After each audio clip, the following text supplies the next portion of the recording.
আসসালামু আলাইকুম ওয়া রাহমাতুল্লাহি ওয়া বারাকাতুহু। বিসমিল্লাহ ওয়াসসালাতু ওয়াসসালামু আলা রাসূলিল্লাহ ওয়া বা'দ। এসো দোয়া শিখি সিরিজের আজকের এই পর্বে আমরা এমন একটি অসাধারণ দোয়া জানবো ইনশাআল্লাহ, যেই দোয়াটি যদি আমরা সকাল এবং সন্ধ্যা করি, বিশেষ করে প্রতিদিন যদি আমরা ১০০ বার এই দোয়াটি করতে পারি, তাহলে আমাদের গুনাহগুলো যদি সমুদ্রের ফেনার পরিমাণ এত ব্যাপক হয়, তাহলে আল্লাহ সুবহানাহু ওয়া তাআলা ক্ষমা করে দেবেন। সুবহানাল্লাহ। শুধু তাই না, যদি আমরা প্রতিবার এই দোয়াটি বা এই তাসবিহটি একবার পড়ি, তাহলে আল্লাহ সুবহানাহু ওয়া তাআলা আমাদের জন্য জান্নাতে একটা করে খেজুর গাছ রোপণ করবেন। শুধু তাই না, আরেকটি সহিহ হাদিসের বর্ণনা অনুসারে আরও কিছু দোয়া আছে।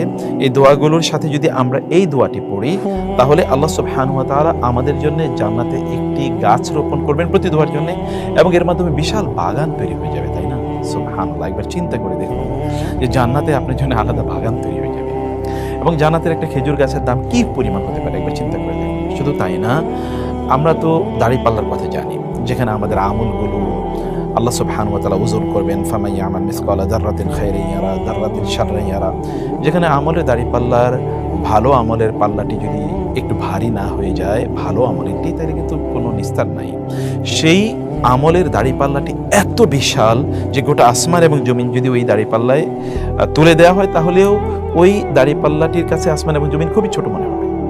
এইরকম বিশাল দাড়িপাল্লা সওয়াব দিয়ে আল্লাহ সুবহানাহু ওয়া তাআলা পূর্ণ করে দেবেন যদি এই ছোট তাসবিহটি আমরা পড়ি, খুবই ছোট তাসবিহ।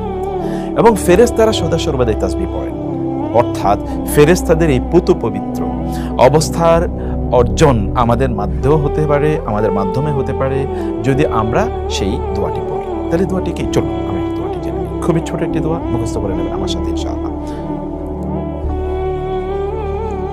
দোয়াটি হলো সুবহানাল্লাহি সুবহানাল্লাহি ওয়া বিহামদিহি। কয়েকবার আমার সাথে বলুন, সুবহানাল্লাহি ওয়া বিহামদিহি, সুবহানাল্লাহি ওয়া বিহামদিহি। শুদ্ধ করে বলুন।